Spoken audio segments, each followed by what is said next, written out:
Bueno, vamos a iniciar la semana con el quién es quién en los precios. Ricardo Sheffield va a informarnos y luego vemos los videos, como todos los lunes, de cómo vamos en las obras. Y al final, la licenciada Laura Velázquez, Coordinadora Nacional de Protección Civil, va a informarles sobre la ayuda humanitaria que estamos enviando a Haití, a los hermanos de Haití. Entonces, vamos con Ricardo.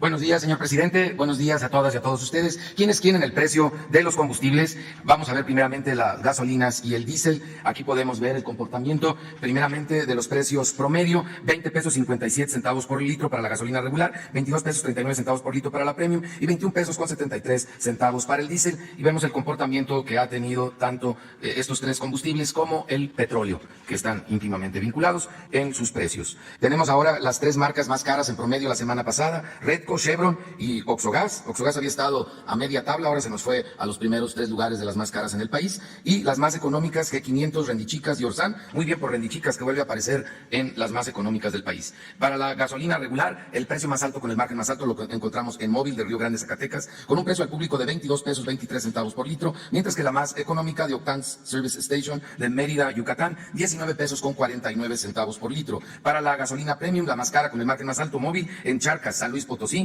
23 pesos 49 centavos por litro. ¿Qué pasó, Móvil, ahí en Charcas? De por sí batallan.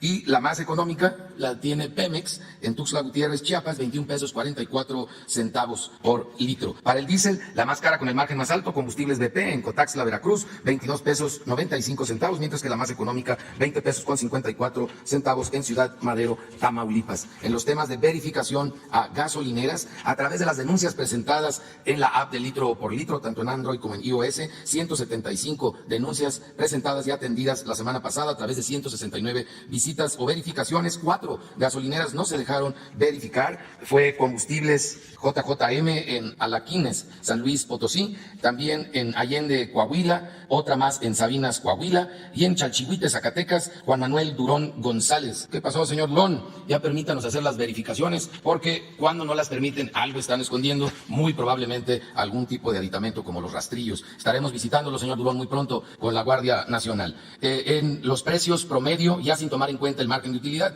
la más barata, 18.79 de G500 en Querétaro, y 18.95 de Soriana en Coatzacoalcos, Veracruz. Las más caras, 21.99 de Móvil en San Pedro Garza García, Nuevo León, y 21.79 en Hermosillo, Sonora, de Winstar.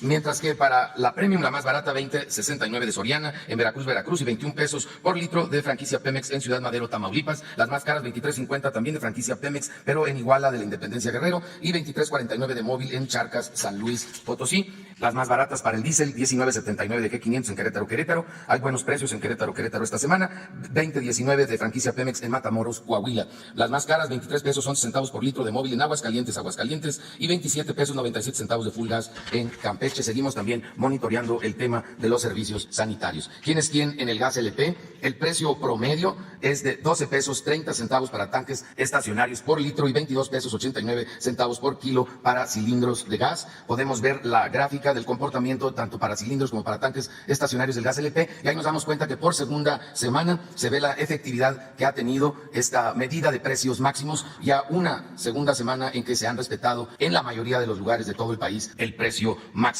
Pero aún así hay una competencia, eso es importante señalarlo. Hay muchas empresas que están dando por debajo del precio máximo, y ahora vamos a señalar aquí 10 empresas que habían estado dando por abajo del precio máximo y que ahora se fueron al precio máximo. Por eso las señalamos como las menos solidarias con los consumidores. Y en el caso de tanques estacionarios, Gas Metropolitano de Atizapán, México, con un precio de 15 pesos 20 centavos por litro, junto con otras empresas, sobre todo del Estado de México, en donde hemos visto este fenómeno que, habiendo un precio máximo, aunque estuvieran ellos dando por abajo, se fueron al precio máximo, poco solidarios con los consumidores. Pero hay otras empresas, en cambio, en el resto del país, incluso en el mismo Estado de México, que están dando por debajo del precio máximo. Es el caso que tenemos en UC Gas Coacualco, en el Estado de México, en Coacualco. El precio promedio para la semana fue de 9 pesos 93 centavos, mientras que el precio máximo en esa misma semana fue de 11 pesos 52 centavos. Ustedes pueden ver ahí que poco más de un peso por abajo del precio máximo, y esto mismo lo podemos ver en Bustamante, Nuevo León, en Guasave, Sinaloa, en Zacatecas, y ahí tenemos las 10 que están dando los mejores precios por abajo de los precios máximos. Vamos a hacer el mismo ejercicio ahora en cilindros de gas LP, y otra vez, pero aquí vemos que aunque aparece el Estado de México y la Ciudad de México en cilindros de gas, vemos en varias partes de la República, en Yucatán,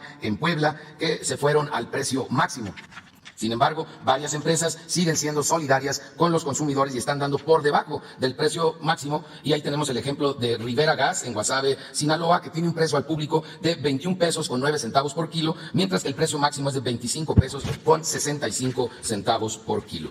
Y en verificaciones de gas LP realizamos 1,013 verificaciones o constataciones de precio. Estas 1,013 es 10 veces lo que veníamos haciendo antes de la política de precios máximos, donde andábamos en un promedio de 100 verificaciones a la semana. 9 resultaron con infracción porque no estaban dando litros o kilos completos, o algún problema en algunos de sus dispensarios o distribuidores. También tenemos una negativa a ser verificado, que estaremos acumulando para el procedimiento con la Guardia Nacional. 931 fueron visitas para constatar que se esté respetando el precio máximo, o que lo estén dando abajo de ese precio, que ojalá si fuera en todos los casos. Solamente un caso en el cual no se estaba respetando el precio máximo. Este fue una distribuidora de gas global corporativo, en donde el precio máximo era de 22 pesos con 4 centavos y lo estaban vendiendo a 22 pesos con 94 centavos, 90 centavos por arriba del precio máximo. Se cerró esta distribuidora y vamos a iniciar el procedimiento con la CRE. Esto fue en Puente de Ixtla, Morelos, como también en el Estado de México, en Chimalhuacán. Cerramos una distribuidora, pero esta porque no tenía ningún tipo de permiso, y un vehículo que se ostentaba como GG Gas, sin embargo no era de dicha empresa el vehículo, y llevaba transportando cilindros de Regiogas, de otra empresa que tampoco reconocía ninguna relación con este vehículo distribuidor, y por tanto le dimos vista de este caso a la Fiscalía General de la República. Vamos con los videos. La Secretaría de la Defensa Nacional informa los avances en la construcción del Aeropuerto Internacional Felipe Ángeles al 16 de agosto de 2021. En la pista norte y central, plataformas y rodajes, se realizan los trabajos de tendido de concreto de alta resistencia, colocación de bases y luminarias para los sistemas de luces, tendido de mezcla asfáltica y la estructura de concreto para los pasos a desnivel en calles de rodaje. En la terminal de pasajeros, se inicia la instalación de cristal templado para mamparas de pasillos, montura de columnas y rotondas de aeropasillos, además de la colocación de superpostes para la iluminación de plataformas de estacionamiento de las aeronaves. En el eje troncal de circulación y obras complementarias, se continúa con la colocación de tuberías de redes eléctricas, de voz y datos, hidráulicas y sanitarias. Se realizan trabajos de terracería, habilitado y armado de estructuras. En la vialidad y barda perimetral, se realizan trabajos de relleno de cajón y el habilitado de pines para colado con pavimentadora en la vialidad a Ciudad Militar. En la interconexión vial, tramo Caseta Tultepec, Santa Lucía, se trabaja en la colocación de las vigas prefabricadas de concreto y se continúa con el desplante de las escamas que conforman la rampa Caldocán. A la fecha, se han generado 109.321 empleos civiles. Faltan 217 días de construcción. Hoy es viernes 13 de agosto y vamos a mandar el reporte de Dos Bocas desde la ciudad de Pyeongtaek, en Corea, donde toda la semana hemos supervisado los trabajos de la refinería. Va el reporte. Esta semana se realizaron visitas de supervisión a los talleres donde se fabrican algunos módulos de las plantas de proceso y equipos críticos en Corea del Sur. Estamos en Hunson, Corea del Sur, donde están fabricando 30 módulos del paquete 2 y 3 a cargo de Samsung. Están muy avanzados y ya nos los entregan en los meses de octubre, noviembre y diciembre. En la ciudad de Ulsan se supervisó el avance en la fabricación de equipos críticos.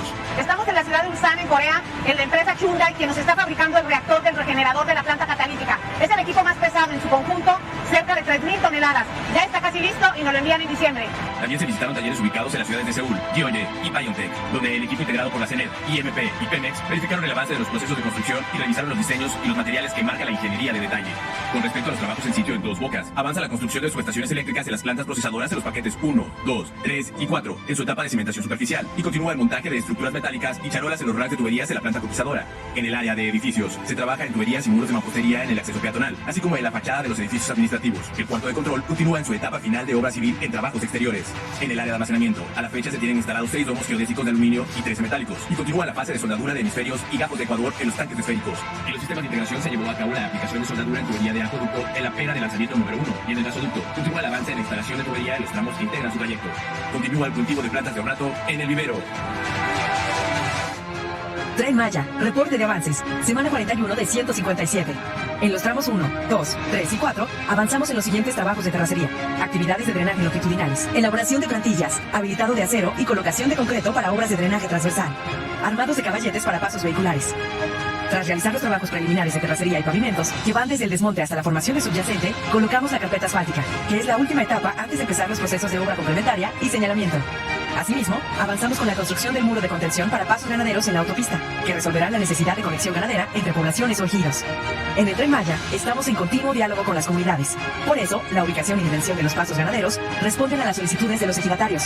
Este paso ganadero, ubicado en la carretera Cantunil-Cancún, es uno de 107 pasos ganaderos a lo largo de todo el proyecto, que ayudarán a las comunidades a mantener la conexión a lo largo de la ruta del tren.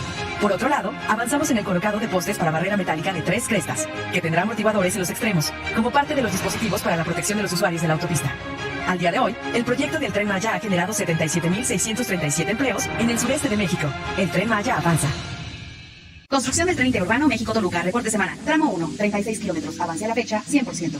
Estación Lerma. Se instalaron los elementos de catenaria como postes y pórticos para suministrar energía al tren en esta estación. Sonorización y voceo. Se instala el sistema de voceo que permitirá la comunicación entre los usuarios, el centro de control y el encargado de la estación correspondiente, con la finalidad de dar información, seguridad y orientación a los pasajeros durante su estancia en las instalaciones del tren. Subestación eléctrica de tracción 1. Se realizan pruebas y verificaciones del equipo electromecánico mediante la cual se suministrará la energía eléctrica para alimentar al tren interurbano. Viaducto 2. Se continúa con los colados de concreto de los plintos que sostienen la vía en este viaducto. Estos colados se realizan a una altura de 35 metros. Viaducto 4. En este viaducto los trabajos de obra civil se encuentran concluidos. Se trabaja en el reacondicionamiento del acero de refuerzo que será la base del armado de los plintos que sostienen la vía. Tramo 3, 17 kilómetros. Avance a la fecha 52.9%. Frente 2, carretera federal. Se continúa con el colado de diafragmas para posteriormente colocar las tabletas de concreto prefabricadas para formar la superficie sobre la cual se instalará la vía. Subestación eléctrica de tracción 2. Se inició con el armado de accesorios electromecánicos de los transformadores principales de la SET 2, que al igual que la SET 1, suministrará energía eléctrica a la catenaria del tren. Arteaga y Salazar. Se sigue trabajando en la excavación del corte para permitir el paso del tren bajo la nueva estructura vial de la calle Arteaga y Salazar. En comparación con otros medios de transporte, el uso del tren interurbano brindará mayor seguridad, comodidad y menor tiempo de traslado a más de 2.5 millones de habitantes de la zona del Valle de Toluca y la Ciudad de México. Secretaría de Comunicaciones y Transportes. El programa ISMO impulsa el desarrollo y bienestar con pleno respeto a la historia, cultura y tradiciones del Istmo de Tehuantepec. A continuación se informa el avance de obras a 16 de agosto de 2021. Para fortalecer la actividad económica regional, se construye un ecosistema de producción industrial integrado por 10 polos de desarrollo, que contarán con las características para albergar industrias e incentivar cadenas productivas. La adquisición de los predios continúa. Por ello, el Instituto Nacional de los Pueblos Indígenas dictaminó la realización de 4 consultas indígenas específicas. Se efectuaron 3 consultas indígenas libres, previas e informadas en Ciudad Ixtepec, San Blas Atempa y Santa María Mixtequilla del Istmo Oaxaqueño. En cada una, el diálogo contó con 5 etapas, iniciando con la definición conjunta de su realización, lugares y fechas. Se realizaron 4 asambleas informativas, en las que se compartió la propuesta y se aclararon dudas. En 3 asambleas consultivas, después de dialogar y analizar, las comunidades decidieron dar su anuencia para instalar un polo de desarrollo en sus territorios. Se llegaron a acuerdos y se definió la instalación de comisiones de seguimiento que velan por los intereses de la comunidad. En el proceso de consulta participan instituciones del Gobierno de México, el Gobierno de Oaxaca, autoridades municipales, comunitarias, tradicionales, agrarias, la comunidad en general y la Comisión Nacional de Derechos Humanos como observadores. El programa ISMO busca fortalecer la actividad económica para generar oportunidades y mejorar el bienestar de la región. La Comisión Nacional del Agua informa los avances en la construcción de la presa de almacenamiento Santa María Proyecto Baluarte Presidio. La presa tiene un avance general del 27.2% y está compuesta por obra de desvío, obra de contención y obra de excelencia. En el portal de entrada se continúan los trabajos de habilitado y colocación de acero de refuerzo y la colocación de cimbre y concreto para losa y muros de las embocaduras en los túneles 1, 2 y 3. En el túnel 1 se realiza la instalación de marcos metálicos, habilitado de cimbra y colocación de concreto para empaque de marcos metálicos. De igual forma, se llevan a cabo trabajos de barrenación, instalación e inyección de anclas de fricción y colocación de acero de refuerzo para la losa de piso del túnel. En los túneles 2 y 3 se realizan trabajos de barrenación y excavación con uso de explosivos, colocación de marcos y columnas metálicas y concreto de empate, concreto lanzado sobre hastiales y bóveda del túnel, así como instalación e inyección de anclas de fricción sobre la media sección superior del túnel. En los vertedores 1 y 2 se continúan los trabajos de barrenación y excavación con uso de explosivos, colocación de concreto lanzado, anclas y drenes sobre taludes del canal de llamada. Se lleva a cabo el balconeo y retiro de material en el talud izquierdo del canal de llamada del vertedor 1 y la colocación de cimbra en el muro de gravedad derecho en el canal de descarga del vertedor 2. De igual forma, se coloca acero de refuerzo, cimbra y concreto en muro revestido, así como tubería de drenaje y concreto para su encofrado en el canal de descarga. Se continúa con el desmonte, desfalde y excavación por medios mecánicos sobre la margen izquierda de la cortina, así como la carga y el acarreo para el retiro de dicho material. En el banco de materiales localizado aguas arriba del eje de la cortina, se realiza la extracción, acarreo y almacenaje de material de aluvión que es procesado y cribado y del cual se obtienen agregados para concreto como arena y grava. Se realiza la fabricación de módulos que conforman los obturadores en una planta ubicada en el Estado de México, así como de piezas para segundos volados en talleres ubicados en el Estado de Querétaro. Estos suministros serán trasladados posteriormente a la zona del proyecto. A la fecha, se han generado cerca de 1,000 empleos directos y más de 2,400 indirectos, beneficiando así a los habitantes de la región y reforzando el compromiso del Gobierno de México de apoyar al campo mexicano y asegurar el abasto de agua a la población de Sinaloa. Gobierno de México. Muy bien, pues vamos, como todos sabemos, lamentablemente un sismo afectó a Haití, de por sí un pueblo muy pobre, con problemas también políticos. Acaban de asesinar al presidente y hay una situación de mucha inestabilidad y les cayó esta otra desgracia. Decidimos apoyar y vamos a seguirlo haciendo porque nada humano nos es ajeno. Y olvídense de las fronteras. Necesitamos aplicar el criterio, el principio de la fraternidad universal. No solo abandonar el egoísmo, el individualismo, ser muy solidarios en la familia, con nuestros semejantes y en todo el mundo, con todo el mundo. Entonces, la licenciada Laura les va a exponer lo que hemos estado haciendo, lo que vamos a seguir haciendo. Se va a seguir apoyando y los que voluntariamente también puedan hacerlo, vamos a establecer un mecanismo para que se brinde solidaridad con Haití. Muchas gracias, señor presidente. Con su permiso, muy buen día a todas y todos. Como ya lo mencionó el señor presidente y estamos todos enterados, en Haití se registró un sismo de magnitud 7.2 el pasado sábado 14 de agosto a las 8:29 horas de la mañana, hora Haití. Este registro que pongo a ustedes en esta lámina es un corte a las 4 de la mañana del día de hoy y se reportan hasta el momento 1,297 decesos y 5,700 heridos. Este sismo tuvo una profundidad de 10 kilómetros, fue percibido fuerte en poblaciones cercanas del epicentro, moderado en el resto de Haití y ligero en Cuba y República Dominicana. En la zona epicentro hubo daños generalizados en todas las construcciones. Las autoridades locales han reportado daños estructurales en las ciudades de Jeremy y Les Cayes, además de Puerto Príncipe. Informo a ustedes que desde el primer minuto que tuvimos el informe del registro de este sismo, recibimos instrucciones precisas del presidente de México para que nos coordináramos con la Secretaría de Relaciones Exteriores, con el licenciado Marcelo Ebrard, con el general secretario Luis Crescencio Sandoval de la Sedena y con el almirante secretario Rafael Ojeda de Marina para enviar de inmediato la ayuda humanitaria que requiere nuestro país hermano. Aquí presento a ustedes lo que llegó en la madrugada de hoy a la 1 de la mañana. Llegaron estos dos aeronaves de Sedena y está por llegar a las 10 de la mañana una aeronave más de la Marina. El Gobierno de México, a través de la Secretaría de la Defensa Nacional, realizó un despliegue de 2 aeronaves, C-295, conocido como Casa, y un C-130, conocido como Hércules, el cual contiene 15.4 toneladas de insumos que contienen o consisten en 1,500 despensas, que es un total de 11.1 toneladas, que contienen latas de atún, sardina, ensalada campesina, frutas en almíbar, frijoles refritos y frijoles enteros, gel antibacterial y bolsas para basura. Casi 1 tonelada de medicamentos, 1.5 toneladas de leche en polvo y 2 toneladas de agua embotellada. De igual manera, la Secretaría de Marina, a través de un avión C-295MW, movilizó 3.6 toneladas de insumos de emergencia, que repito, estarán llegando el día de hoy a las 10 de la mañana, hora México, con víveres, catres, cobijas, kits de higiene, filtros de agua, lámparas solares, carretillas y palas. Hemos recibido instrucciones del presidente de México de continuar con el apoyo a nuestros hermanos de Haití. En el transcurso del día daremos a conocer el tipo de ayuda. Hay que identificar que sí hay un colapso generalizado en el país. Hoy se reportaban que todas las instituciones de salud están perdidas o inoperables y nos han solicitado apoyos muy específicos que más adelante daremos a conocer. Estoy a sus órdenes. Esto sería todo, señor presidente. La Secretaría de la Defensa hizo un video, a ver si lo tienen.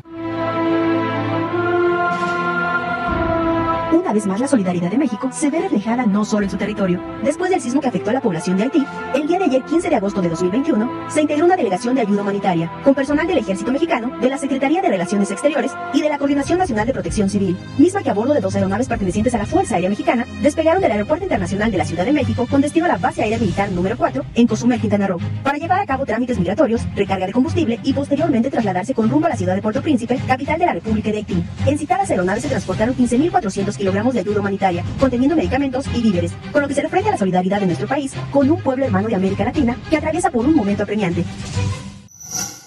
Gobierno de México. Ahora sí, vamos. Ustedes 2, 3, 4, 5 y 6. A ver si...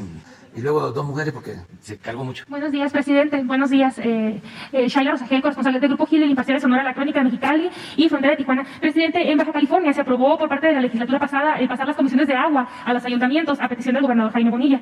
Pero pues los cabildos de algunos municipios están inconformes, incluso la gobernadora electa, con esta medida. Saber su opinión al respecto. Y también, pues en unas semanas el gobernador Jaime Bonilla pues deja su encargo, preguntarle si piensa traerlo, invitarlo a su gabinete y en qué puesto sería si es de ser así. Sería mi primera pregunta.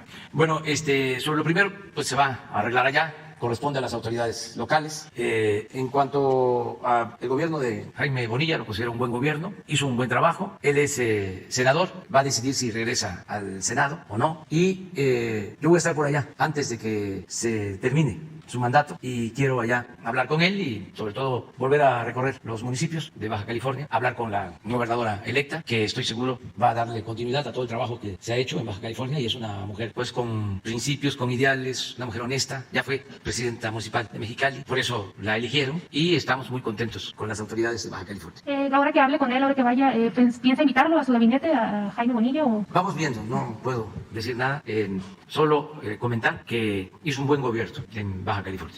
Presidente, ahora por otra parte sobre Sonora, la CONAGUA emitió un acuerdo para determinar la limitación temporal del derecho al agua ante la emergencia por la sequía que hay en varias zonas del país. En estas incluyen los ríos Yaqui, Mátape y Mayo de Sonora.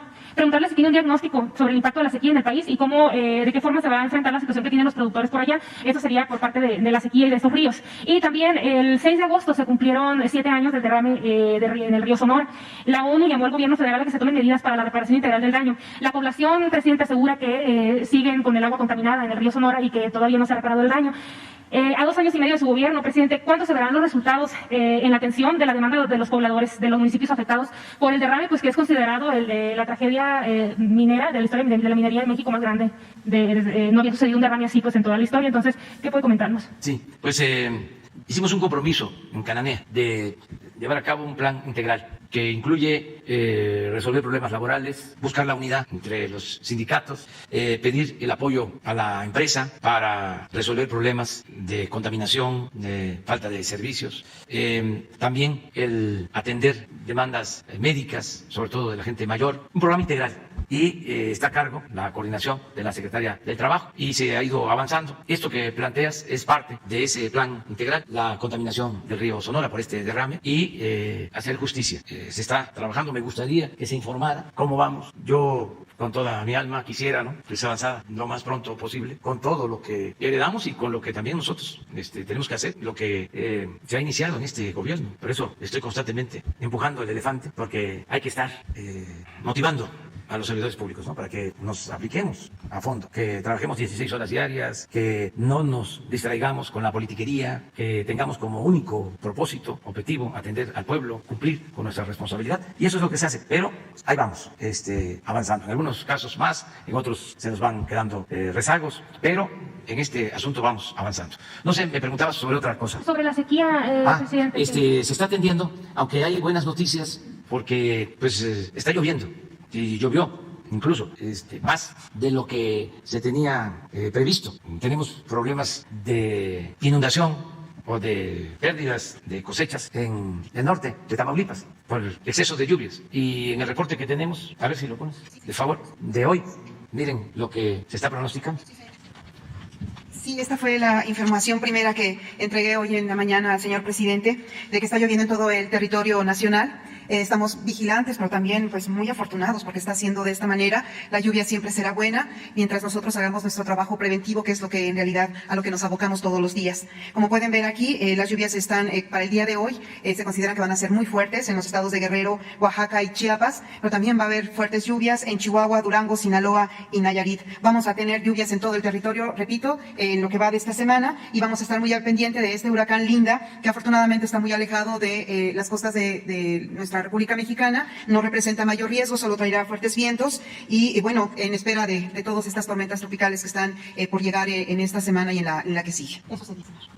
Presidente, nada más sobre el río Sonora, preguntarle si estuvimos ahí en Cananea cuando se anunció este programa. ¿Tienen alguna fecha en específico para ya que se empiece a ver los efectos de las acciones del gobierno, sobre todo en la cuestión del agua? Sí, yo pienso que deben de informar los integrantes de la comisión. Les voy a pedir que vengan aquí la semana próxima, que vengan todos para ver cómo se ha avanzado en el plan integral de Cananea. Y ahí se incluye lo del derrame, la contaminación del río Sonora. Que venga la secretaria de Medio Ambiente y que venga la procuradora de Medio Ambiente. Y ya, con resultados, si te parece. Gracias, presidente. Ya para finalizar, la semana pasada usted pidió a los gobernadores electos que no sean tapaderas de sus antecesores.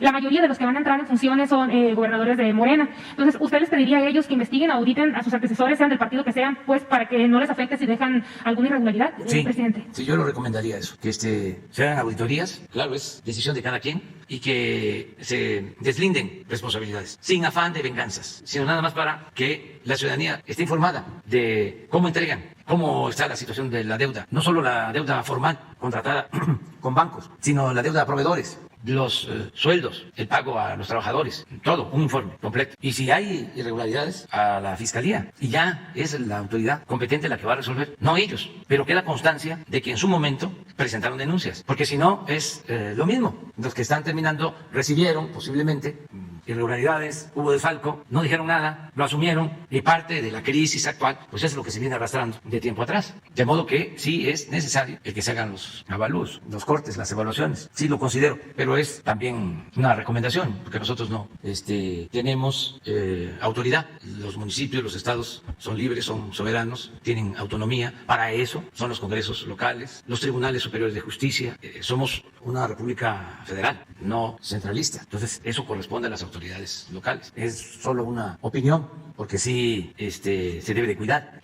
Nosotros, lo he dicho varias veces aquí, para que no se vaya a malinterpretar, no debemos nada a los gobiernos estatales. O sea, puntualmente se les entregan sus participaciones federales. Al contrario, ayudamos adelantándoles participaciones con programas federales. Pero también nosotros tenemos que cuidar nuestra administración para no endeudarnos, para tener unas finanzas públicas sanas. Entonces todos tenemos que hacer un esfuerzo. La clave está en no permitir la corrupción y en la austeridad. Lo que pasa es que nosotros hemos adoptado esta fórmula y nos ha dado resultados. Claro que no les gusta a los corruptos, a los rateros. Se molestan mucho, están enfurecidos. Pero a nosotros nos ha ayudado muchísimo a enfrentar la crisis. Si hubiésemos continuado con el mismo tren de gastos que se traía, no, pues estaríamos en ruina, pidiendo dinero, contratando deuda, y además deuda con intereses altísimos, sin tener liquidez. ¿Cómo íbamos a comprar las vacunas? Tenemos en caja como 500,000 millones de pesos. Esto, aparte de las reservas del Banco de México, que desde que estamos en el gobierno han crecido las reservas 20,000 millones de dólares. Pero pues se requiere honestidad, porque es muchísimo lo que se iba por el caño de la corrupción. Más de lo que imaginan. Yo que llevaba tiempo hablando de este tema,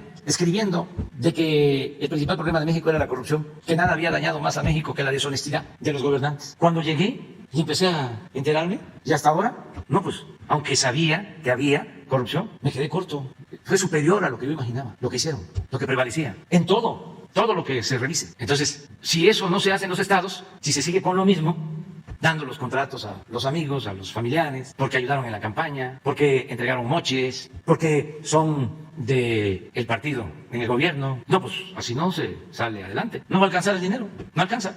Y si siguen con los lujos, aviones y helicópteros, y maiciando, ahora que se cerró la llave aquí para la publicidad, hay estados que la mantuvieron abierta, para los periódicos nacionales, se siguen financiando, pues eso es dinero del pueblo, pues por eso no alcanza. Y también, pues que, como ya planteé, hubo muchos rezagos, mucho saqueo, era normal robar, llegaban y pues, tenían que saquear, tenían que robar, y no había ningún problema, porque el que entraba los protegía, era tapadera, pero ya pues llegó a su límite, ya es una situación diferente, distinta. Entonces es una recomendación buena el que hagan las cuentas. Hay quienes me dicen, fíjense, nosotros queremos ayudar para los cierres, lo estamos haciendo, pero he puesto como condición de que lo primero sea el pago de la nómina de los trabajadores. Y hay quienes me han dicho, de los que van a entrar, dice, nada más eso, porque es con cargo a las participaciones federales. No le hace que me dejen a mí las deudas. Dicen, porque si se entrega ahora, yo no voy a saber, me dicen algunos. Entonces, nada más que se les ayude con el pago de la nómina. Y lo demás ya nosotros nos encargamos, porque hay una situación complicada, no en todos los estados, también. Por ejemplo, decía yo que desde hace algunos años en Tlaxcala se decidió por ley que no se contrate deuda y no se le permite a ningún gobernador endeudarse. No pueden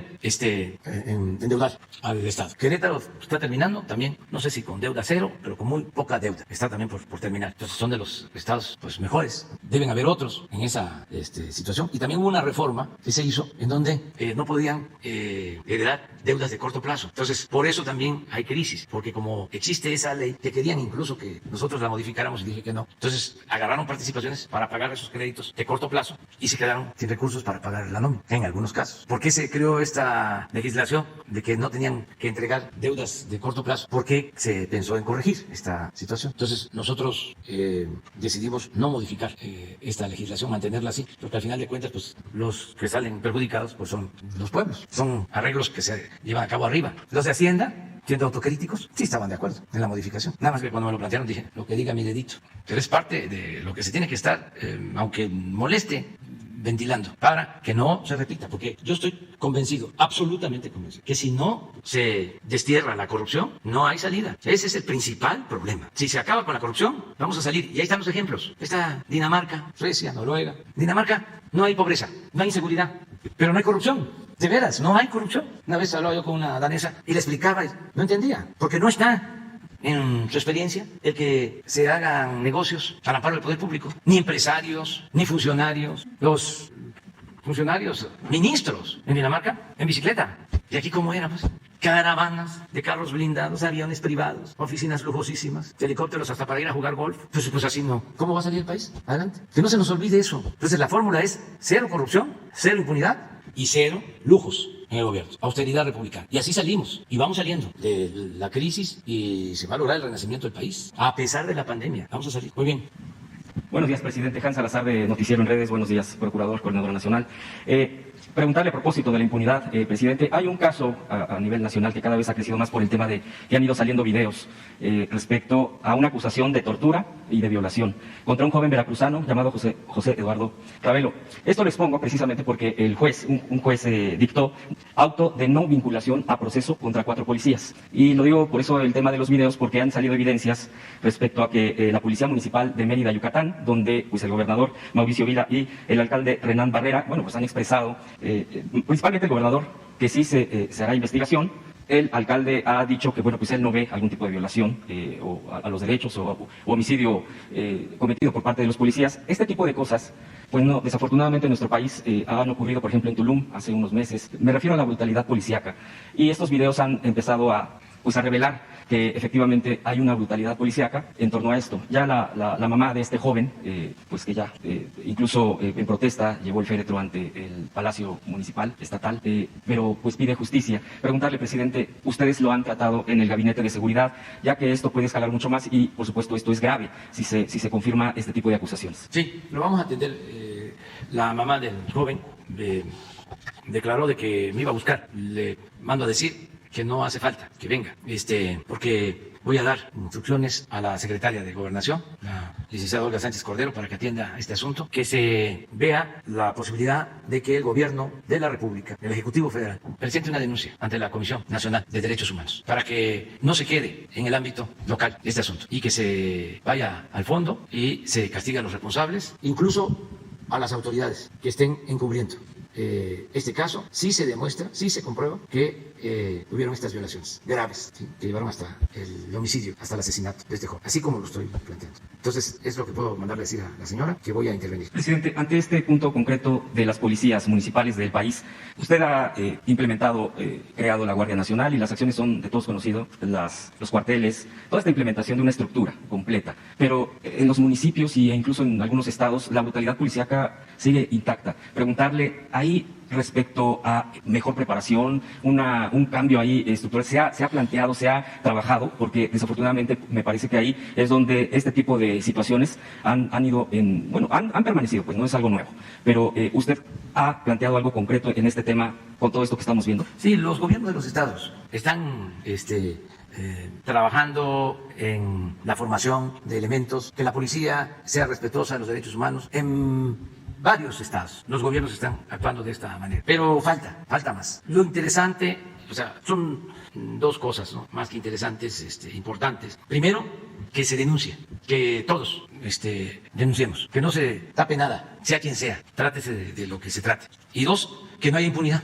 En este caso, por ejemplo, no es como antes de que ya la autoridad local, hasta ahí, lo decidió, ya fue lo que resolvió el juez, ya fue lo que resolvió el Poder Judicial de la Federación, cosa juzgada. No, nada de eso. Si las instituciones encargadas de justicia, de impartir justicia, no están a la altura de las circunstancias, si están echadas a perder, pues es solo una legalidad ficticia. La legalidad sirve para legitimar la injusticia, como las reformas que hacían a la Constitución, a las leyes en el periodo neoliberal, en el periodo del saqueo. Ajustaban la Constitución, ajustaban las leyes para poder saquear, para poder robar y que fuese legal. No, eso ya cambió. Es denuncia y cero impunidad. Presidente. Y tenemos que seguir avanzando de esta forma y que lo sepan los elementos de las corporaciones, los mandos, las autoridades, que todos asumamos nuestra responsabilidad. Presidente, a propósito del Poder Judicial, siguen los temas. El Tribunal Electoral del Poder Judicial de la Federación le quita 3 diputaciones a Morena aliados. La pregunta sería, ¿cree que esta es una reacción a su postura de una reforma de fondo, una respuesta, una reacción, o definitivamente esto se va a seguir dando y no importa cuál sea el planteamiento del Ejecutivo? Sería la pregunta concreta. Y ahorita, si me permite, una rápida para Protección Civil. Vamos a presentar una iniciativa de reforma. Está muy mal, tanto el INE como el Tribunal Electoral. En la reforma, por ejemplo, usted plantearía el retiro de todos los, tanto del INE como del Tribunal. Sí, cambio. De todos. Completo, sí, cambio completo. Renovación tajante.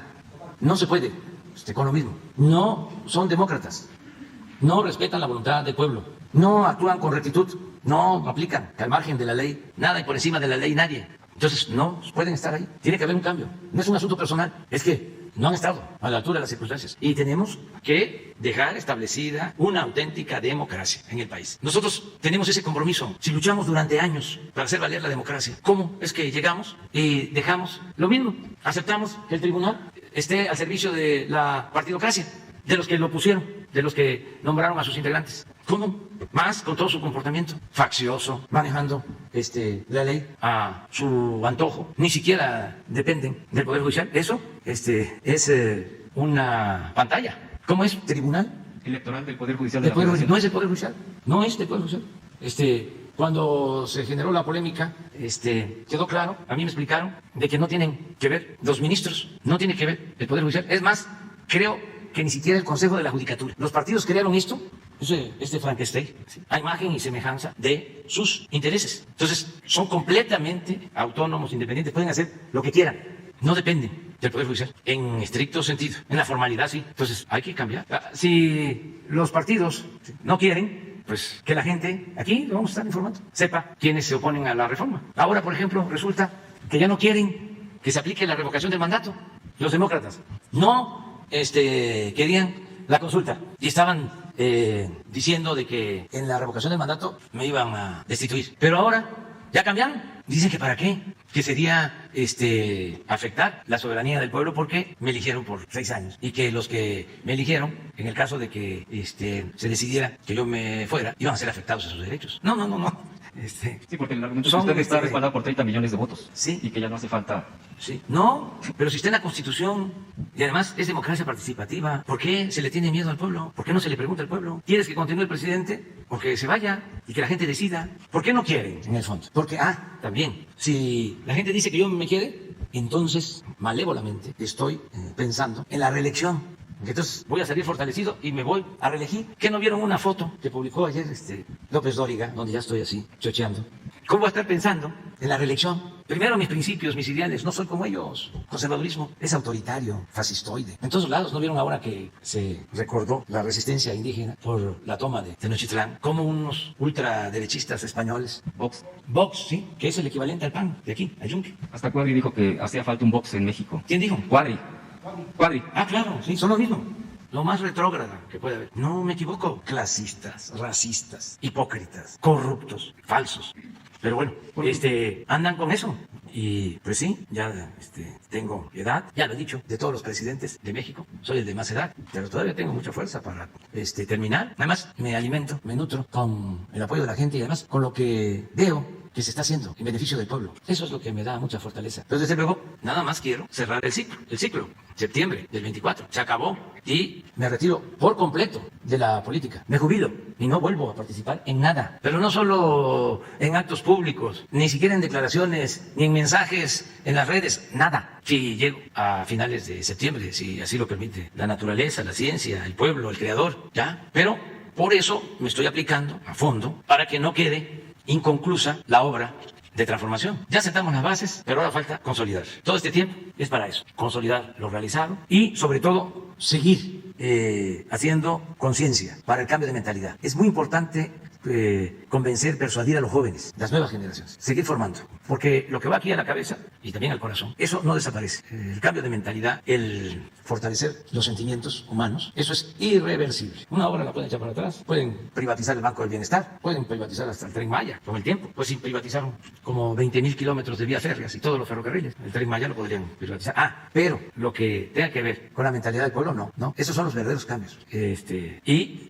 Sobre eso hay que seguir trabajando. Por eso me importó mucho y felicito a todos los que están participando en lo de las conmemoraciones, porque se está levantando una polémica importantísima, por ejemplo, sobre lo de la invasión, ocupación o conquista. ¿Cómo se justificó durante mucho tiempo, hasta nuestros días, de que podían invadirnos porque venían a civilizarnos, porque los pueblos originarios eran bárbaros, comían carne humana, creían en ídolos, tenían religiones dominadas por el diablo? ¿Cómo todo colonizador tiene que buscar la manera de justificar el por qué realmente invade? Y es evidente que venían por oro, por dinero, por fortunas, pero pues tenían que buscar la forma de justificar. Además, un nuevo historiador de nuestra América, pro-monárquico, que no son pocos, los hay aquí y en todos lados, llegó a decir hace unos días que España no conquistó a México, que España liberó a México, porque también es muy común sostener de que Moctezuma era un tirano y que tenía sometido a todos los pueblos. Entonces llegaron los españoles y acabaron con esa tiranía, con el apoyo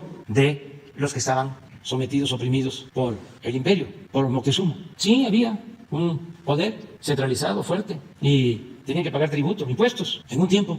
Pero cuando llegan los españoles, pues era evidente de que no había ese poder central fuerte, esa tiranía, porque ¿cómo se explica que desde la península de Yucatán hasta el Valle de México lleguen 400 soldados con muy poquitas batallas, creo que 2, una allá en mi estado, en Cintla, nada más, creo que la de Cintla, lo demás fue matanzas, la de Cholula y las del Valle de Puebla, y luego la toma aquí, en Tenochtitlan. Bueno, un imperio, una tiranía, va a permitir que 400 soldados, aunque hayan traído la pólvora y los caballos que espantaban y que los veían como el demonio. No. ¿Quién cuenta la historia? En este caso, vean, las fuentes son 3 soldados los que escriben sobre los hechos. 4, porque es Cortés, Bernal Díaz, Tapia y Aguilar. 4, y los 4 soldados. Y después vienen los que escriben en tiempos posteriores, los colonizadores de la iglesia, que empiezan también a narrar, unos a decir lo que realmente había sucedido. Hay relatos de misioneros como Fray Bartolomé, donde habla de las atrocidades que se cometían, y de otros. Y luego los códices, y muy pocas narraciones de los vencidos, porque pues se impuso la dominación extranjera. Bueno, el que se esté analizando esto ahora es importantísimo. Lo mismo la independencia, porque sí fue importante, decisivo, único, ejemplar, lo que hicieron esos 2 curas rebeldes, Hidalgo y Morelos, que luchaban por la justicia, proclamaron la abolición de la esclavitud. Los sentimientos de la nación de Morelos es un documento vigente, es un plan de acción en beneficio del pueblo y de los más pobres. Sí, nada más que a ellos los asesinan y cuando se va a consumar la independencia, en 1521, en este año que estamos conmemorando los 500 años, pues ¿quiénes son los que llevan a cabo la consumación de la independencia? Los mismos realistas. Iturbide venía del ejército realista, era un general realista. ¿Y por qué se da así la independencia? Y esto sucede en todos los países de América Latina, casi al mismo tiempo, por la crisis en la metrópoli española, la invasión de Napoleón y luego conflictos internos, y las oligarquías criollas pues ya querían tener dominio pleno y no tener que estar pagando o transfiriendo fondos a la metrópoli. Entonces se consuma la independencia, pero cuando se lleva a cabo, por eso tenemos ahora que analizarlo bien, lo de la conmemoración del 27 de septiembre, porque ya ni siquiera es notoria la presencia de Vicente Guerrero, de Guadalupe Victoria, de Nicolás Bravo, de los seguidores de las ideas de Hidalgo y de Morelos. Ya son puros realistas los que entran, y por eso el imperio. Pero todo esto es muy importante de revisar y de analizar, y parte de la decadencia que tenemos en nuestro país, o lo que nos dejó el periodo neoliberal, es que casi cooptaron a toda la intelectualidad. Son muy pocos los que tienen pensamiento libre e independiente. Todos se alinearon, pero no solo los historiadores, hasta arqueólogos, antropólogos. Entonces, qué bien que hay este debate. Ahora, yo recomiendo 2 libros para tener elementos de otra naturaleza. Uno de Enrique Semo, que se llama La Conquista, y otro muy bueno también de Pedro Salmerón, que se llama La Batalla por Tenochtitlán. El de Semo creo que lo escribió en el 19 y o lo publicó en el 19. Son 2 tomos, y el de Salmerón este año. Los 2 son buenos, y hay otros, y se está publicando porque se está haciendo una interpretación de otro tipo que tiene que ver con todo este cuestionamiento que se origina a partir de que se lleva a cabo un cambio en México y se inicia la cuarta transformación. Entonces, es muy interesante lo que está sucediendo. Presidente, nada más quisiera, para ya dar la palabra a los compañeros, es que tenía otra pregunta, pero para que se pudiera ver, yo le había planteado las inundaciones de lluvia en zona norte de Saltillo, ya se lo había presentado el año pasado, estamos en temporadas, y ahí, bueno, pues es grave porque se invadieron donde los arroyos había, y pues diferentes cosas por la parte urbana, y pues las colonias camino a Los Certuche y Capellanía, por ejemplo, son los que están en grave situación, y bueno, pues aparte de Protección Civil, la sugerencia es por el tema más profundo y estructural con agua. Entonces yo nada más, si me permite, le podría dar después los datos ya para no, sí, de acuerdo. Para darle espacio de compañeros. Adelante. Presidente de todos los mexicanos, soy Carlos Pozos, reportero de Normolécula Oficial y columnista de la revista Petróleo y Energía. Buenos días a quienes nos ven y a quienes nos escuchan. Antes de iniciar mis 2 preguntas, tengo 2 sugerencias, presidente. Una sugerencia, con todo respeto, es que en el quién es quién, en las mentiras de la semana, puedan participar colegas que asistimos a este ejercicio de comunicación circular, como es el doctor José Luis Palacios, o quienes deseen participar, e incluso Genaro Villamil y Rodolfo González, para hacer juntos con Elizabeth García un mejor análisis de la información expuesta. Observo, presidente, que se han dejado de contabilizar las notas neutras. El balance es lo que buscamos los reporteros independientes. Y aquí se muestran notas, columnas, artículos con sensacionalismo, como esta, presidente, del sábado, que en mi barrio dicen que es una nota hulera. No sé, que no alcanzo a ver, ya también la miopía avanza. Dice la cabeza. A ver, pasa. A ver. No lo tienen ahí, ustedes pongan. Sí, pero este es producto de lo mismo. Están muy enojados. Y ya no hayan que hacer. ¿Se acuerdan que creo que el viernes sacamos las 8 columnas de El Universal, ¿no? De cómo han crecido los niños contagiados, y que vimos de que era una exageración, un sensacionalismo, un periódico como El Universal, con esas 8 columnas? Pues es Reforma, con esto del sábado, es lo mismo. Sí, que no tenían otra cosa, pero es una obsesión. Es el sesgo que se le da a la información, sí, la mala leche. Sí, están muy molestos, ellos y sus jefes. Suma ejército, tarea de repartir juguetes. Esto es porque en el Tianguis del Bienestar participan pues muchas instituciones y se llevan mercancías, telas, zapatos, a entregar a la gente más pobre de México. Y se llevan también juguetes que se decomisan en las aduanas para los niños. Y entonces participa la Secretaría de Seguridad Pública, participa la Secretaría de Bienestar, los gobiernos de los estados, en este caso el gobierno de Guerrero, porque la primera entrega fue en la montaña, los presidentes municipales y también el ejército, que ayuda. Entonces, este pasquín del conservadurismo titula, ¿no? Suma ejército, tarea de repartir juguetes. Y vamos a suponer, como dicen los abogados, aceptando sin conceder, de que fuese así. ¿Qué tiene de malo? ¿Qué tiene de malo que el ejército también entregue juguetes en las zonas pobres? ¿Qué no va el ejército a rescatar a la gente cuando hay inundaciones, cuando hay terremotos? Rescata a niños, ancianos, animalitos, perritos. ¿Qué no es una labor humanitaria? ¿Saben qué es el juguete para el niño? Es como el trabajo para los adultos. Nada más que eso. No lo van a entender los que tienen endurecido el corazón. Eso no lo entienden. Presidente, pero bueno, mi segunda sugerencia. Ya no les vamos a estar sacando tanta información porque ahí se están repartiendo a los mismos lectores, Universal y Reforma, porque sí tienen seguidores, bastantes, que piensan así. Ellos nada más lo que hacen es recrear un pensamiento conservador que existe, que es muy fácil de manipular, porque no exige, demanda argumentos, tiene que ver más con los sentimientos, con las pasiones. Entonces, como son muy conservadores, se obnubilan, y entonces todo lo que publican, el Reforma, el Universal, de este tipo, se lo consumen. O sea, lo aceptan y además se sienten bien. Es un fenómeno, pero así es la democracia, tiene que aceptarse la opinión de todos y siempre ha existido el pensamiento conservador. Lo importante ahora es que se tuvieron que quitar la máscara quienes fingían ser liberales, independientes, cuando son independientes del pueblo, no de los grupos de intereses creados. Porque, a ver. BMW, unos 3 veces, no sé. Ya casi no traen publicidad también, ya carecen de publicidad, ya no traen No, publicidad. todo es, miren, lo que me encuentro, pongan esta que acabo de decir. Y los, miren, soy cliente, pero hay otra también, la de Calderón, sí. Eso es porque están en contra del regreso a clases presenciales. Entonces ya ¿soy yo? No, la Tuani. Presidente, retomo la segunda sugerencia y la propuesta que usted hizo el 9 de junio del 2020 de crear el premio al conductor, locutor o periodista que más insulta. Existen hoy por hoy cuentachistes, estanduperos que se sienten periodistas y que tienen un lenguaje muy pobre y más bien yo diría pobrísimo, de extrema pobreza. Y no hay nadie que les diga hasta aquí es la libertad. Sabedores que los dueños de las estaciones de radio, con Enrique Peña Nieto, antes de irse les renovó las concesiones de sus frecuencias hasta el año 2022. La propuesta del premio, presidente, sería ser el chombo de la semana o el ulero de la semana.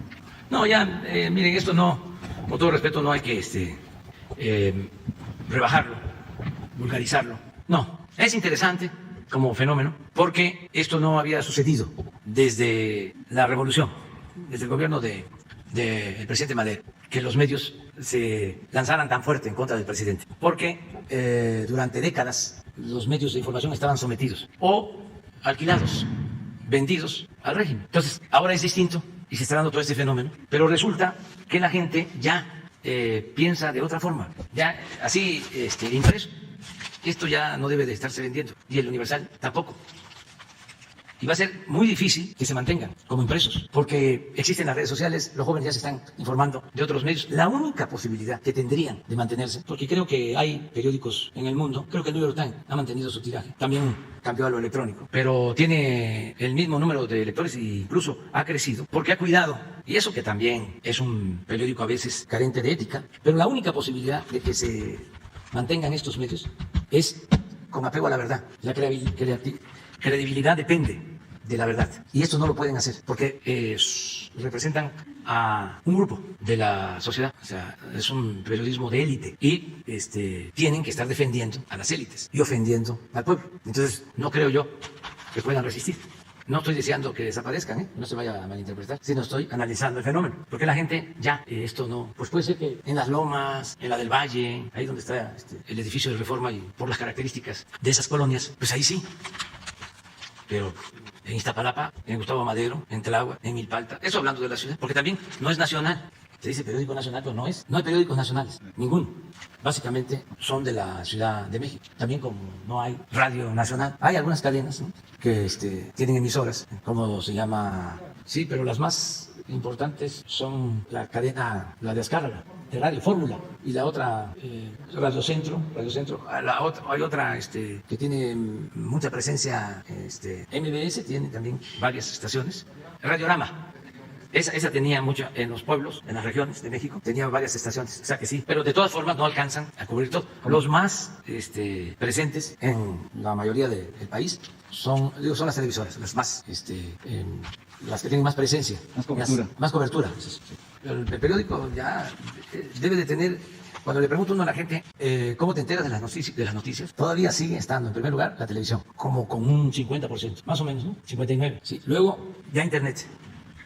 En tercer lugar la radio y luego el periódico. Así está más o menos. Presidente, mi primera pregunta. En el sector energético se habla del huachigás, del gas LP, que es más grande que el de la gasolina. Se roban más de 164 millones de pesos diarios. En el tercer piso de la torre ejecutiva de Pemex nadie se da cuenta de la baja presión de los ductos de gas y no suenan las alarmas. Y si no suenan, o si suenan, no las escuchan. En los municipios, presidente, por citar en algunos estados, Tlaxcala, Puebla, Veracruz, Estado de México, nadie ve entrar ni salir las pipas en largas filas a cargar en ductos de gas propiedad de Pemex. Y sobre el gas bienestar, presidente, ¿tiene usted en consideración los siguientes puntos? Hacen falta cilindros simplemente para abastecer a todo el país.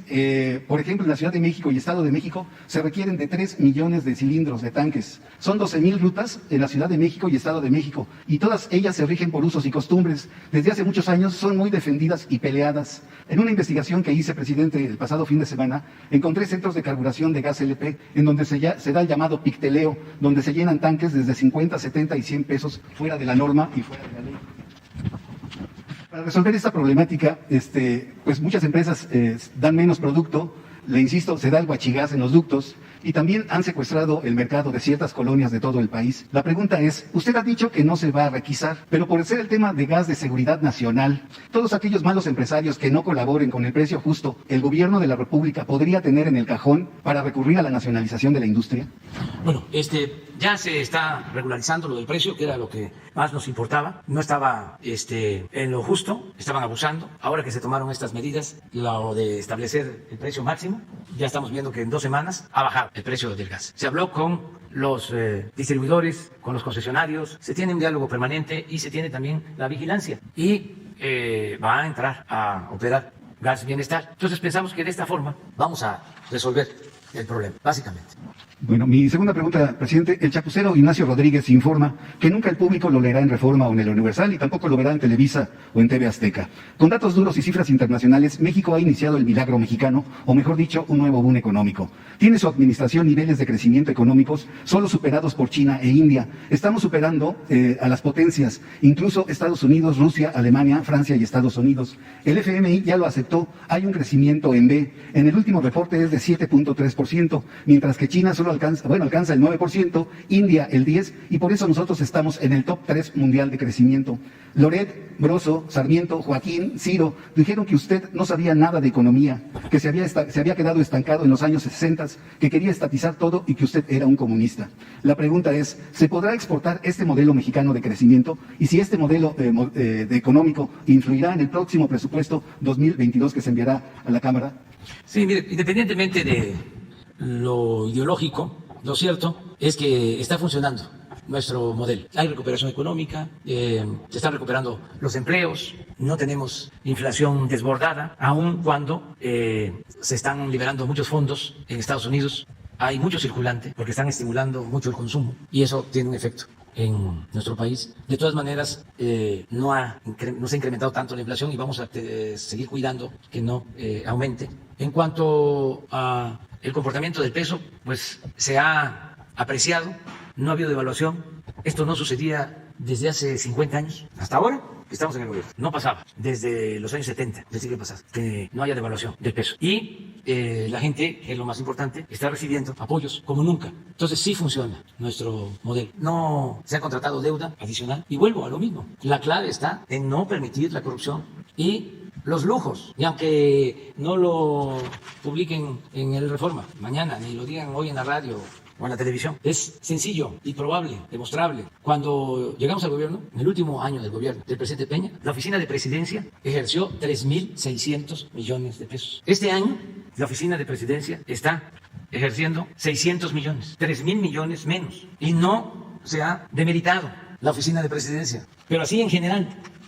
Entonces, sí ayuda mucho la austeridad, que repito, no es un asunto administrativo, es un asunto de principios. Imagínense cuánto nos ahorramos con quitar los fideicomisos, cientos de fideicomisos. Entonces, sí funciona nuestro modelo y esperemos que continúe así. ¿Y va a influir en el presupuesto del 2022? Sí, porque tenemos garantizado el que no va a faltar el dinero para pagar a los trabajadores al servicio del Estado, para pagar a los médicos, para pagar a las enfermeras, para que haya medicinas gratuitas, para pagar a los maestros, para las pensiones a adultos mayores, a niñas, a niños con discapacidad, las becas, el Sembrando Vida, para seguir financiando con presupuesto, sin deuda, el Tren Maya, el proyecto del Istmo, terminar el aeropuerto Felipe Ángeles, terminar la refinería de Dos Bocas, pagar la refinería de Texas que se adquirió, terminar la planta de coquizadora de Tula, terminar las presas que quedaron inconclusas, abrir para el riego que ese es mi propósito, llegar a 100,000 hectáreas con la construcción de los canales que estamos haciendo para riego. Entonces, sí, ahí vamos, adelante, vamos adelante. Eso es lo más importante de todo. Con la erradicación de la corrupción, ¿podría México empezar a soñar o ser ya una potencia económica? Es ya una potencia económica, sobre todo porque se procura la distribución del ingreso. ¿De qué sirve tener mucho dinero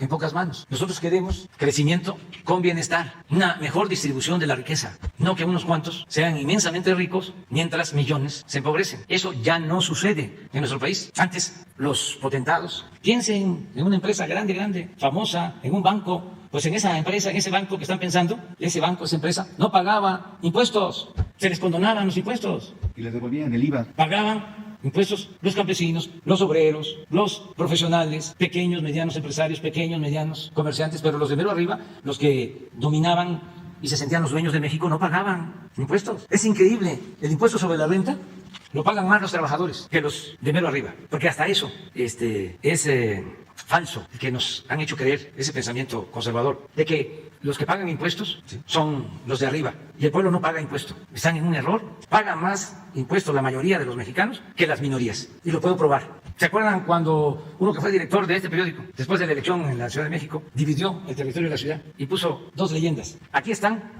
los que pagamos impuestos, aquí están los que reciben subsidios, las demarcaciones o delegaciones pobres o de clase media, que eran los que no pagaban y nada más recibían subsidios. Y acá están los que pagamos impuestos. Pues claro, el que lee este periódico así piensa, aunque no sea cierto, porque no es cierto. Pero ahora sí que allá ellos, ¿no? Que sigan su camino.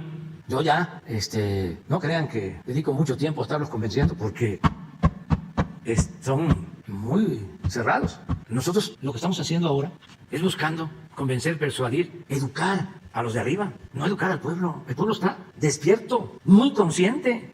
Es arriba, que hay que, si no educar, reeducar, humanizarlos, que no sean tan individualistas, tan egoístas, que no tengan como Dios al dinero, aunque vayan a la iglesia y se confiesen y comulguen, pero que saliendo de los templos violan los mandamientos. Pero ese es el proceso. Hay muchos que durante tanto tiempo de predominio de la corrupción pensaron de que era normal. A ver, vamos a hacer negocios. Y es muy listo, muy abusado. Ya se compró una casa grande y tiene unos carros último modelo. Ya hasta tiene departamento en Miami y en poco tiempo salió adelante. Ahora en mi libro cuento una cosa que da tristeza, y lo digo porque tenemos que sanear la vida pública, que no le hace que no les guste. Hay que estar señalando de que eso no lleva a nada bueno. La corrupción no lleva a nada bueno. Cuento de un funcionario de Hacienda del pasado gobierno que tenía un cargo importantísimo, precisamente el que se entendía con los gobiernos estatales, hombre de confianza del secretario. Y termina el gobierno y se demuestra que tenía muchos bienes. Pues su esposa se pone de acuerdo con su ayudante, un marino, para asesinarlo y quedarse con la herencia. Pero como si lo asesinaban, podían reclamar la herencia a la mamá del funcionario y los hermanos. Entonces deciden eliminarlos a todos. Entonces la señora invita a su casa, donde está el esposo, a la suegra y a los hermanos, y llega un comando y los asesina a todos. Fíjense a qué nivel de descomposición, de perversidad. Se detuvo a la señora, se hizo la investigación, el marino estaba prófugo. ¿Eso es lo que queremos? ¿Eso es lo que defienden? ¿Regresar a eso? No. Hay que estigmatizar la corrupción, porque esa ambición enfermiza por lo material lleva a cometer horrores. Es la plena descomposición, la decadencia. Pues eso es la herencia neoliberal. Vamos a seguir así, poniendo por delante el dinero, la ambición, el lujo barato, el aspiracionismo. No, vamos pensando en formar una clase media con ingresos, pero con humanismo, con sentimientos, con amor al prójimo, no una clase media egoísta, clasista, racista. A veces son peores que los que tienen más dinero. Aunque vengan de abajo, se vuelven ladinos y ya, de la noche a la mañana, son racistas. No, eso es lo que queremos enfrentar, o mejor dicho, seguir enfrentando, porque eso es lo que nos va a conducir a una sociedad mejor. No solo es la cuestión económica. Eso sale, eso sí, hay que sacar de la pobreza a millones de mexicanos. Pero procurar que sean buenos ciudadanos, fraternos, solidarios, que practiquen el principio del amor al prójimo para tener una sociedad mejor. Eso no les gusta. Bueno, a los intelectuales orgánicos les molesta muchísimo, porque pues ellos ya tienen mucho tiempo que no piensan en estas cosas. Nosotros tenemos que llevar a cabo una renovación moral. Tenemos que purificar la vida pública. Eso es lo más importante. Fortalecer los valores culturales, morales, espirituales y enfrentar el egoísmo, el materialismo, el clasismo, el racismo, que está todavía ahí vigente. Entonces, va a cambiar en lo económico, va a cambiar en lo social y vamos a tener una sociedad mejor porque va a ser cada vez más fraterna. Ya, nos Muchas vamos. gracias, presidente. Ya nos vamos. Mañana, Tele2, la compañera. Sí, por favor. Muchas gracias.